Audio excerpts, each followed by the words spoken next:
I think the longest time in communication with. We're like, they're all. Okay, let's get started. Hope your week is going well so far. We're getting pretty close to the end. Today is the last day of November. It also means it's the last day of No Shave November, so I finally get to get some of this stuff off. So hope that the end of the term is going well. Again, if you're not feeling safe or able to come to campus, and I'll send you a Zoom link for that meeting. So to get started for today, let's have a practice question that connects to what we just talked about on Monday. So a blank friendship is both healthy, but not necessarily enjoyable. The options would be waning, deviant, ideal, or problematic. So take a couple minutes on this and we'll talk about this together.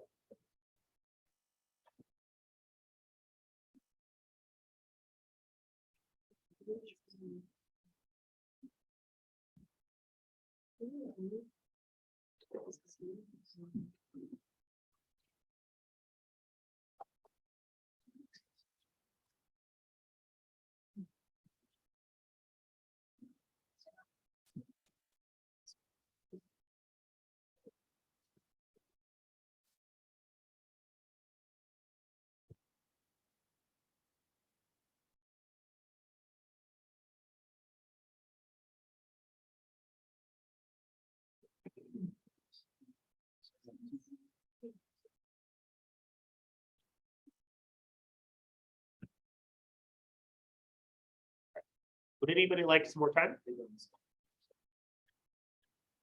How many people say A, waiting, B, deviant, C, ideal, or D, problematic? Yes, so the best answer here is waning. So we talked about a 2x2 model of friendships last class that deal with whether the relationship is healthy or unhealthy, or enjoyable or unenjoyable, right? Waning is healthy, but not enjoyable. Maybe you connected, but over time, you just don't have things to talk about together anymore, and you just don't find it fulfilling. A deviant friendship might be one that is neither enjoyable nor healthy, but one that, for whatever reason, continues. An ideal is both healthy and enjoyable, and a problematic one is enjoyable, but not necessarily healthy. So it might be a very toxic or high drama relationship, and we get the endorphin rush from that. So last class, we discussed the recording and reflection essay. Again, your grades for that assignment are posted. Let me know if you have any questions about the grade that you received on those. And we also took some time to look at friendship communication, including the ways that we develop friendships by communicating, disclosing, and sharing details about our lives. For today, as promised, I have both the study guide and practice questions for the final exam. So I'll be showing those and giving you just a couple reminders related to preparing, since that's your last major assignment in the course, in addition to any remaining Canvas of prompts for this week and next week that you'd like to do. And then we'll be talking a little bit about family communication, including the role that family might have in how we develop our communication skills and some of the challenges of effectively communicating in families. So I want to show you the study guide and practice questions for the final exam. So if you go on the front page of Canvas, you'll see that there is a download link to the final exam study guide. So it's structured just like the study guide for the midterm exam. Again, just like last time, I encourage you to use this as a working document for you to do something like punching in or giving yourself some type of study guide or cheat sheet that you could use as you're working through the exam itself. So the final exam is primarily covering all of the content that we have done since the midterm exam. So to give you a kind of visual reference, right?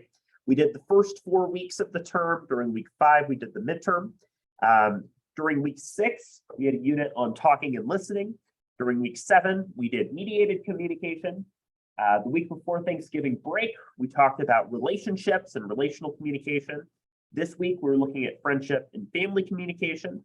And then next week, the final set of new content is when we look over communication in the workplace and destructive patterns of communication, right? So these weeks form the primary things that you should be refreshing and understanding as you gear up for the exam. So that means that some of the content is stuff that we will be getting to later this week or next week, particularly starting to get into family communication styles, workplace communication, and negative patterns. But this content from earlier in the term, such as conversations, listening styles, mediated communication, and different theories of mediated communication, and elements of self-disclosure and gender in communication are elements that we've been discussing so far. So I encourage you to use this as you're working through and studying for the final exam. Also, again, as I mentioned, the final exam is cumulative in the sense that the earlier first 4 weeks of the term have content that this is directly building off of, right? So you shouldn't expect to receive much in the way of direct questions about concepts from the first half of the term, but you should have a good knowledge of some of those things from earlier in the term that can help you to understand some of these ideas. What I recommend is an 80-20 split, where you spend about 80% of your time studying for the new content that we've talked about since the midterm exam, and about 20% of your time reviewing, primarily reviewing your notes on things that you've already done, right? I don't think it's an efficient use of your time to reread all of the chapters from things before the exam. I think looking back through your notes and information earlier is a good way to refresh and to help yourself prepare for some of that new content. So I encourage you to use the study guide as you're preparing, getting ready to go on that. The other thing that I wanted to direct you to is, just like last time, I have a set of practice questions that are available for you on Canvas. It is 5 multiple choice questions, just like last time, that are examples and might directly be pulled into the final exam of questions that you should expect to see that are a good way to refresh yourself. And then, just like last time, I have 2 examples of short essay questions that you can use to explore that as well. Looks like the practice questions did not properly refresh and update. So I'm just going to look back through that and to make sure that those practice questions were updated. So apologies for that. I think that the old ones from the midterm are still displayed. So you should see the correct short essay questions posted by the end of the day today. But it does look like the other questions were able to save successfully. So that's an example of what you should see. I also, for Friday's class, will be giving you a practice short essay question again. So we'll be using about 20 minutes of the class time on Friday for you to work through a practice short essay question that would represent what you would see on the final exam. Again, it is December 12th through December 14th. So you do not need to be here in class for the final exam meeting time. This final exam is structured just like the midterm, 25 multiple choice questions, 4 options for short essay, pick 3 of them, and then 2 hours to complete the exam once you choose to open it. And then you can use, again, the study guide and practice questions to help you to prepare. So today and Friday, we'll be looking at family communication. Again, Canvas prompt number 7 is due on Sunday. There's 2 remaining Canvas prompts. If you've already done the 6, you're good to go. If you choose to do more than 6, I grade your top 6. So make sure that you're catching up on those if you do intend to complete some additional ones. Next week, we'll be looking at workplace communication, negative patterns in communication, and wrapping up some of the things in the course. And then I also mentioned that there's an extra credit opportunity that involves observing Oregon Rural Actions presentation in an afternoon class or watching the recording of that presentation. If you complete the extra credit by the 14th, that's 20 points or 2% onto the grade. Any questions about anything we've talked about last class, anything related to the final exam, or anything else before we get started? The link for that rural thing on Canvas. So what do you mean? The link to watch it. To watch it as it's happening, or the recording? Either one. So it hasn't happened yet. It's on December 7th. So once we get a room secured, I'll send a Zoom link for that presentation. And then once that presentation happens, I'll have a link to the recording. Good question. All right. So to talk a little bit more about family communication, right? right? I think one of the most useful starting points here is to try to understand and define what family is. And if we think about that in the context of United States, we know that there has been a lot of debate, disagreement, dispute, and discussion over what family is, what constitutes family. The usage of family as a kind of rhetorical device as a part of arguments is something that's really prevalent in common. So when we examine what definitionally family is, that's something that we've seen change substantially over the course of several decades as people have taken definitions and kind of revised and changed them, kind of determined that maybe the definition they're using is not capturing certain elements that maybe that it should. And similarly to friendships, right?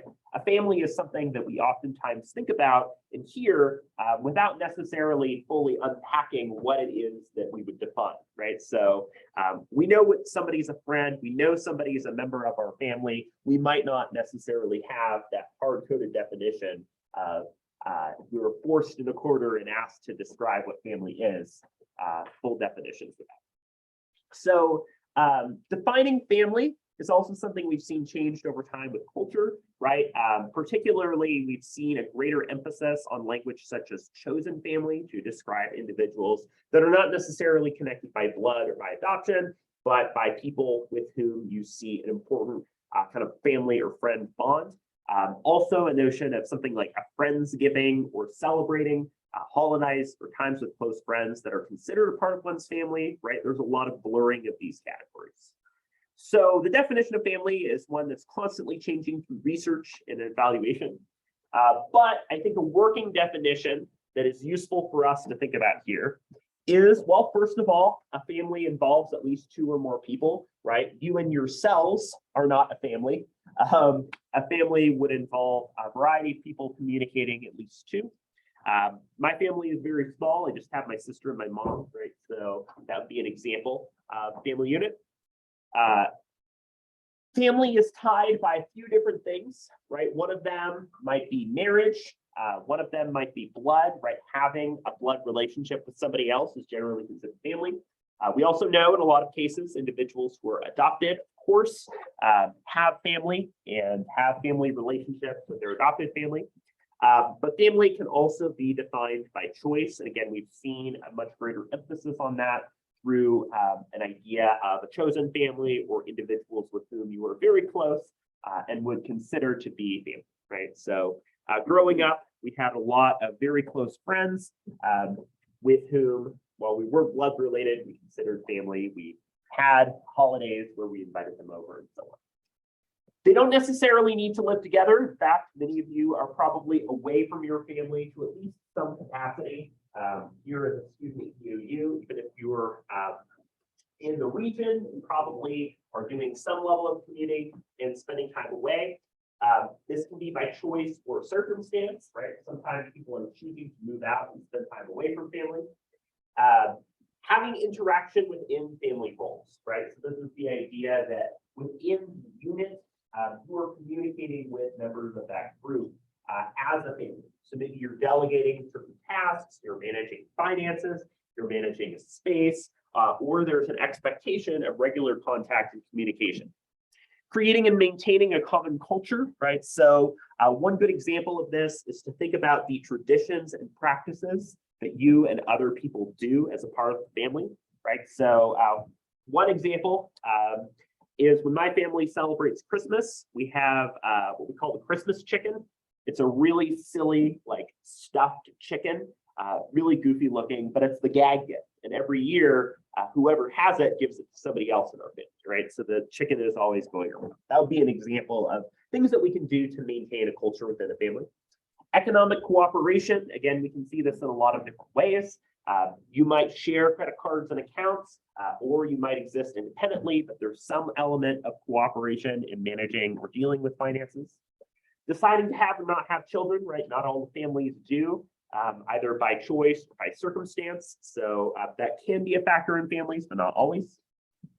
Boundaries, right? That's an issue with families as well. In fact, for many of us through high school and college, establishing appropriate boundaries with family is something that can be a bit of a challenge, right? Figuring out the frequency of contacting family, Figuring out what it is that you and members of the family consider appropriate is important. And then mutual affection, right? Sometimes family does not always love each other, but this idea of there being support and positive feelings overall would be an element that we characterize families well. So again, this is very broad, but in trying to map out some commonalities in defining family, these are things that scholars have helped to try to develop, and something that I think helps to inform the way that we explore family in this class. So families and family communication can be defined by continuums. Once again, we have a very different visual representation of 2x2. So family communication can be defined in terms of two different factors. One of them is socio-orientation, right? So under socio-orientation, this is dealing with the degree of hierarchy that is present in the relationship, right? So in a higher degree of socio-orientation, there's a greater expectation that individuals in the family don't speak out of line or communicate with others who occupy different roles of power as them, right? Whereas in low socio-orientation, generally speaking, people are able to communicate openly with each other. You might hear the phrase, "So children are to be seen, not heard," right? That's an approach or belief that comes out of a higher socio-orientation. And then concept orientation deals with the degree to which there is discussion and communication within the family, right? So perhaps there's hierarchy, but there's also a lot of communication that happens in the family, or perhaps there's lower concept orientation in which the family does not communicate very much at all.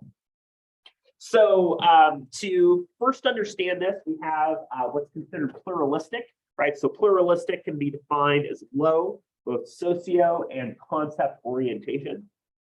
Under pluralism or pluralistic perspective, a family is generally able to communicate very openly without much in terms of hierarchy or power, right? So oftentimes in this group, teenagers and siblings are openly disagreeing with their parents about things.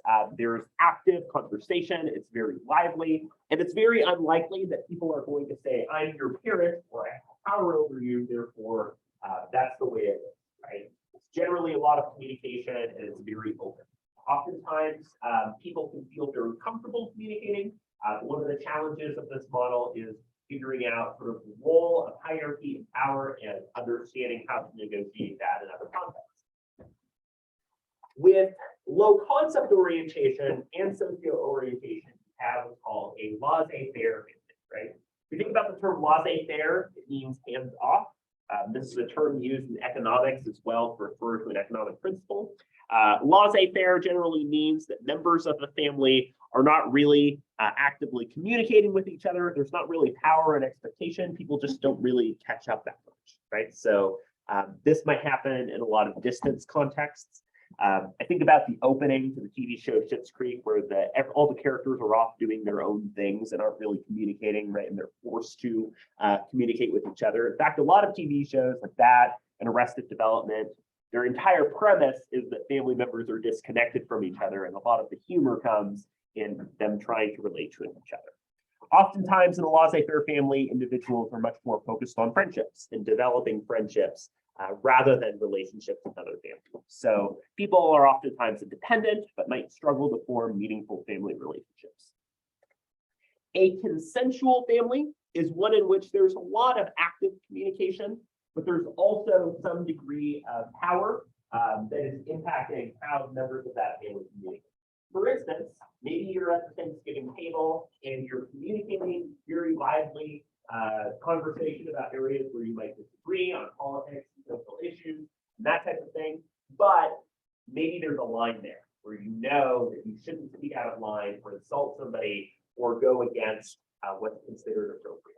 So generally speaking, there is active communication within boundaries, which means that people are able to engage with one another really actively, but that they are somewhat constrained by that role. And then a protective family generally has low concept, but high socio-orientation. And under a protective family, generally speaking, there's a much greater role on power, on hierarchy, and people aren't really communicating very actively with each other within that, right? That maybe there is some communication about certain issues or topics, but generally members of that group really defer to authority. And this is something that we see in a lot of different cultures in which there's a greater emphasis on tradition, not speaking out of turn, and so on.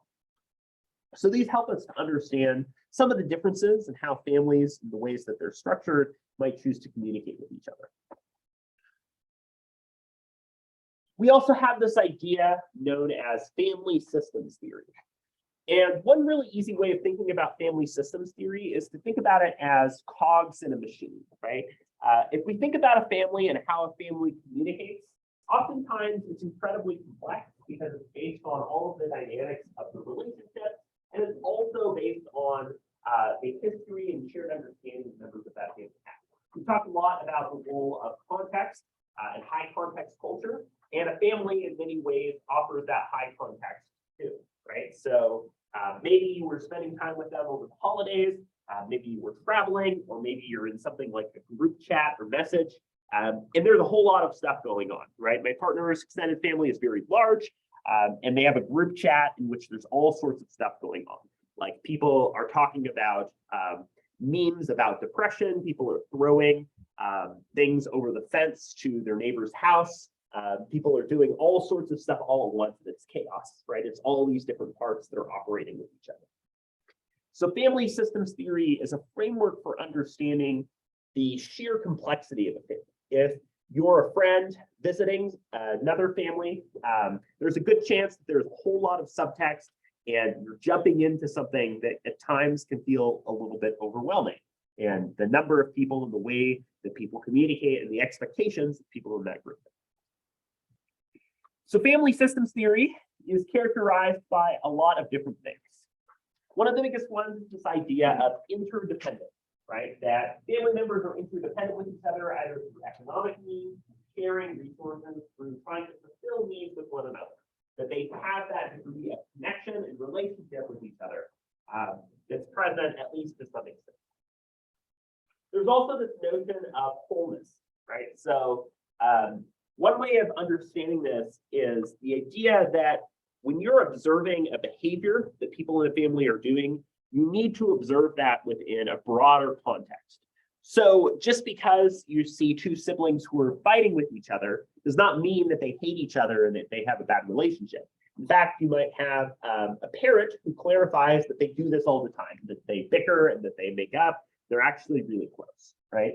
So one of the challenges in defining a family system is to understand that we need to situate what they're doing within a broader pattern of family behavior, right? We don't want to misattribute what somebody is doing as a broader understanding of that family. They might disagree or fight, but they still might fundamentally love each other. Patterns and regularities establish certain rules and certain norms that exist within a family. Again, under a more protective or consensual structure, there's going to be a greater emphasis on those rules and expectations. For instance, no swearing in the house, a swear jar, or something similar. That would be an example of how rules and norms shape the ways that members of the family communicate. There's also this idea, again, of interactive complexity. If we think back, interactive complexity in a friendship means that you're able to communicate with that person about a range of topics and issues, right? If you and members of your family only really do a few different things, like maybe you only really have dinner together or chat once a week, and you don't really interact much past that, that'd be lower interactive complexity. But if you do a whole lot of different things, like maybe you really like to watch sports and you watch the Civil War game and you were really disappointed that the Ducks lost, right? Or maybe you go and go to a concert, or you do all sorts of activities together, that'd be higher interactive complexity. On average, there are more interactions and things that are happening within that family unit. There's also this idea of openness, right? How open is that family or group?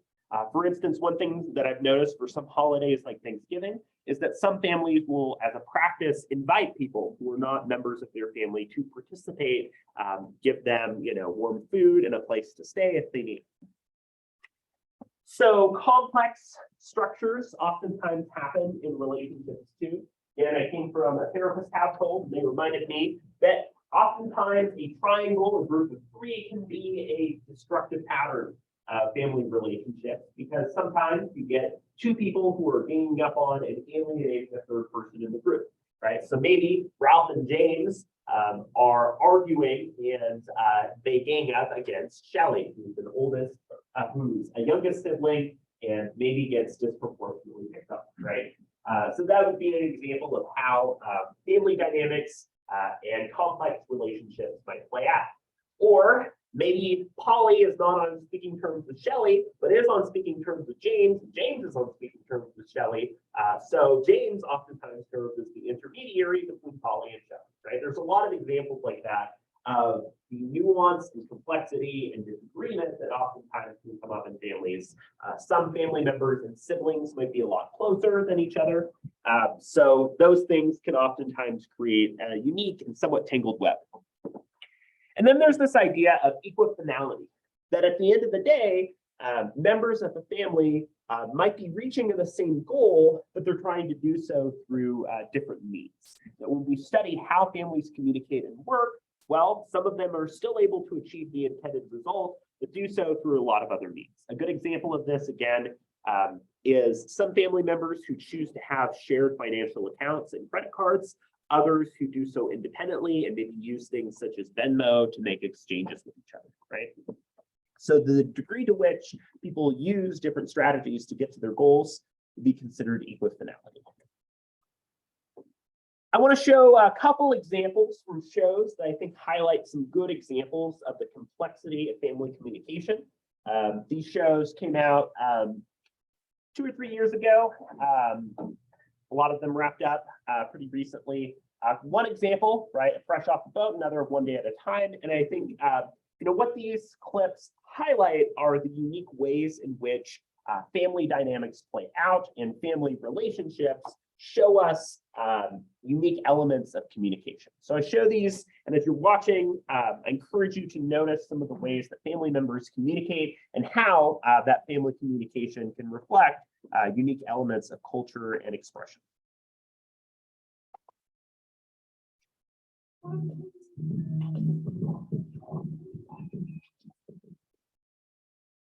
That's me, your boy Eddie Wall, second, 11 years old and moving from DC to Orlando. That's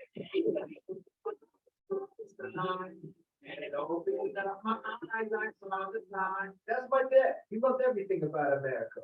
Omar bought into the American dream. Tell me why we have to move, so your father can own a cowboy restaurant. It's called Cattleman's Ranch Steakhouse, and I've grown to love it like a daughter. We wish Devin had been. This is why we love our family and friends. Exactly. Why we let everything we know to come to a place where we know nothing, where the humidity is not good for my hair.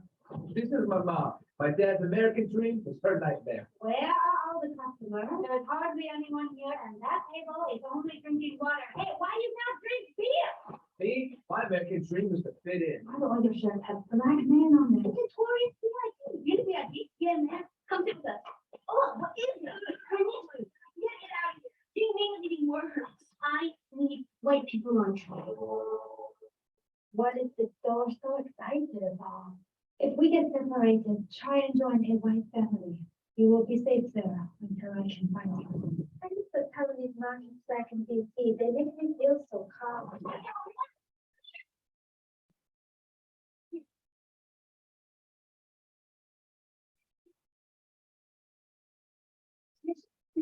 This is good. Okay. ABC, we are shooting our local commercial. The border was ready for blocking. Oh, it's a super restaurant. You see what you want. It's not doing well, and so I worry about money. And I look at my hair.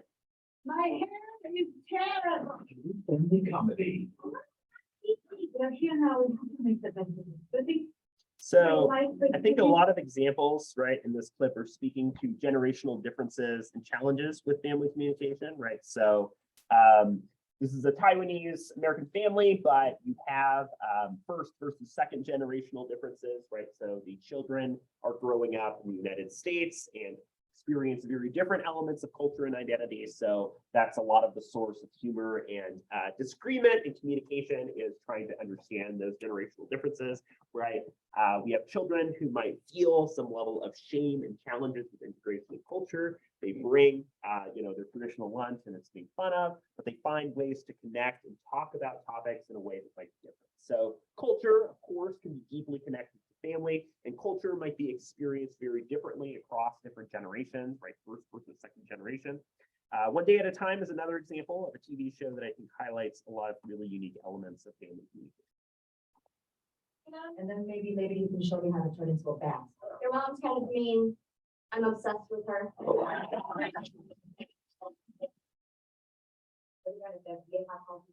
One more time. Mrs. Doyle has Alzheimer's. Oh, no, I'm so sorry. Hey, I'm messing with you. She's just raising. Nothing in your face. What happened to your face?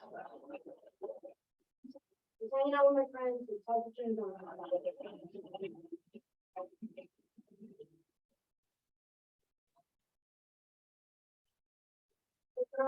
Your daughter is not up to talk to pieces. We already booked the room and I found it pretty bad. Okay, your brother was an iPod and a playlist, but it's a very good playlist. I went to war, I got hurt. And when I came back, there was an organization set up to help me and other veterans get the help we need.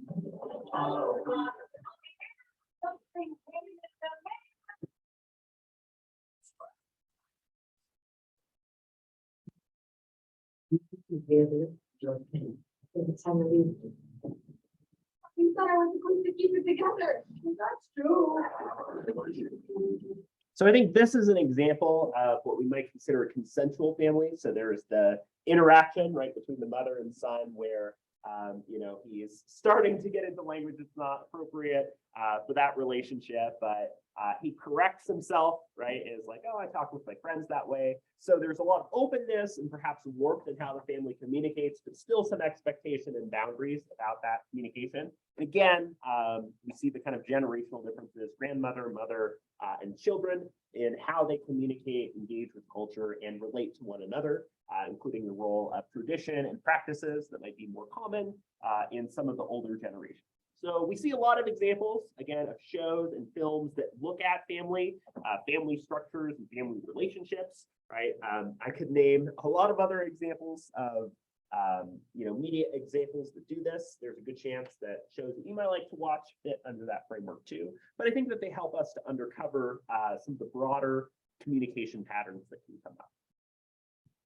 So what I would like you to do is to take some time to either write or type to reflect here on, in terms of family, what does that mean to you, right? So if you were asked to define family in your own terms, what does that mean? And how would you choose to define it?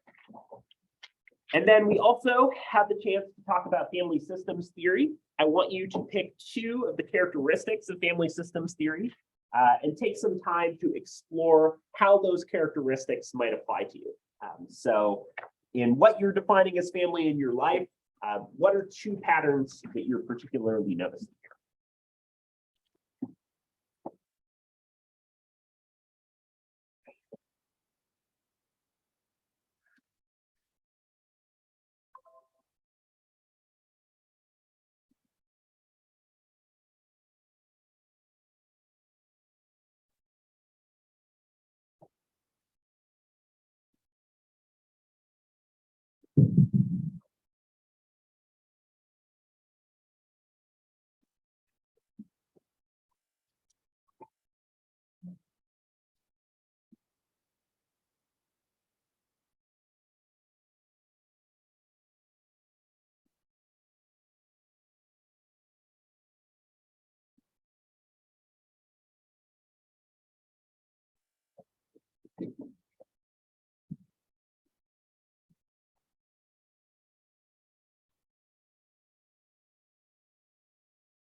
Give you about 2 more minutes to work on this on your own.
So when you have wrapped this part up, what I'd like you to do is to take some time to find somebody else in the class to talk to. You can also work in a group of 3, and take some time to share some of the things that you wrote with regard to defining family and some of the characteristics that you see.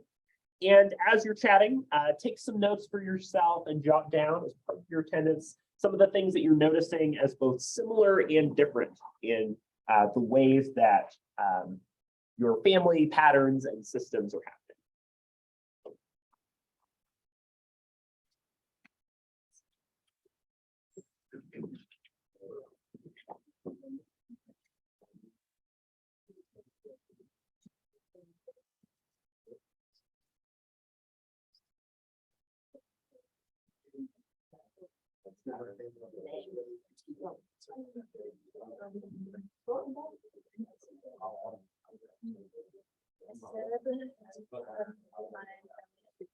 Large or small, who care for each other and about each other despite differences that matter. And everyone supports everyone, help reach a common goal, work individual. I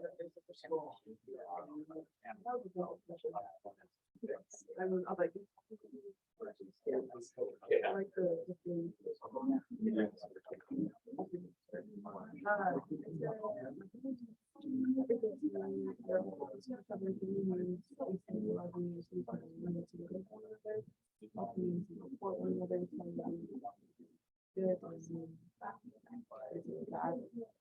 other song is blood, I think my best friend and my sister, like one of those.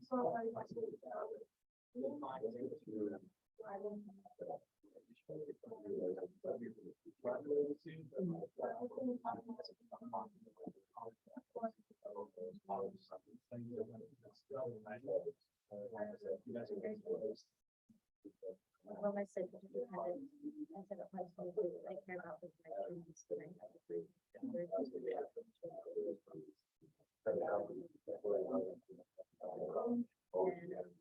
I think that we don't have to achieve something in one specific way. So support others in those different values. So we all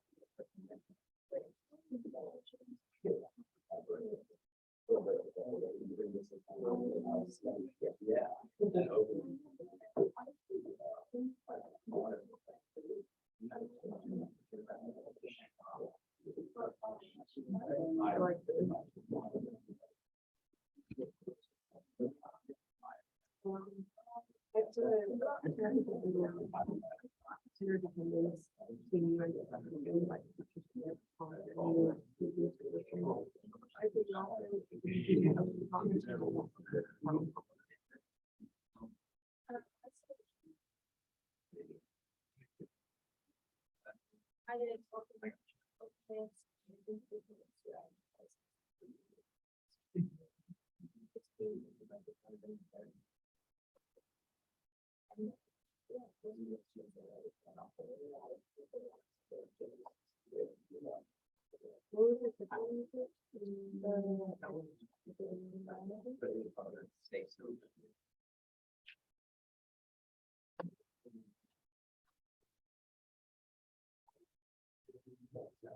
So take about 2 more minutes to wrap up your discussion and make sure you've taken some notes about some of the similarities or differences that you've noticed.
Go ahead and wrap up your discussion or notes here.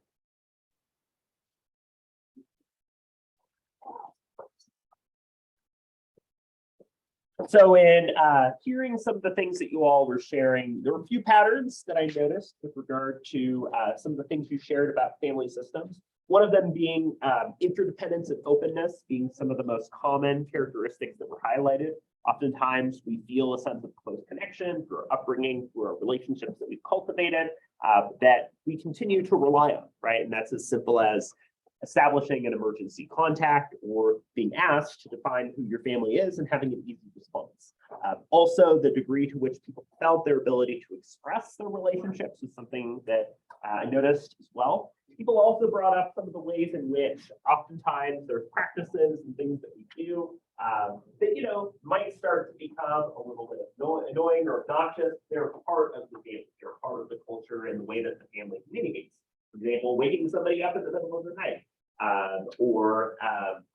you know, just the patterns of how families communicate. For example, coming from a smaller family, it was common for myself and my mom and sister to just very kind of one-to-one communicate. But my partner's family is much bigger, and there was a lot of people talking over each other and cutting each other off. And so that's a practice that that family does more actively that's not necessarily seen as rude or disrespectful in the same way, right? So when we consider how we're shaped by family, we can think about how our own patterns and practices of communication are coming from the relationships that we've developed, right? Berger and Luckman and the social construction of reality argue that we experience both primary and secondary socialization. Primary being those core family relationships that we start to develop that shape the inflection, style of communication, practices that we do, and secondary being once we start going to school and developing some of those professional relationships. So to bring things together for today, we start to explore family communication, including the complex groups and ways that those start to develop. Again, families are not necessarily defined through a really simplified definition. There's a lot of different parts and elements that go into understanding what a family might be. Media helps us to understand and engage with family as well, and family communication, using things like text, phone, and so on to communicate with one another. And then we talked about family systems theory to understand some of the ways in which families share a variety of different practices and methods of communication. On Wednesday, I'll have a practice short essay question that we'll be doing in class. We'll also be discussing some of the challenges and issues with family communication and relationships, including some of the challenges of sibling communication. So go ahead and pass forward or email me if you haven't done so already, your attendance prompt for the day. Have a great rest of your morning, and I'll see you again for Friday's class. Thank you. Everyone, but this is. Perfect, thanks.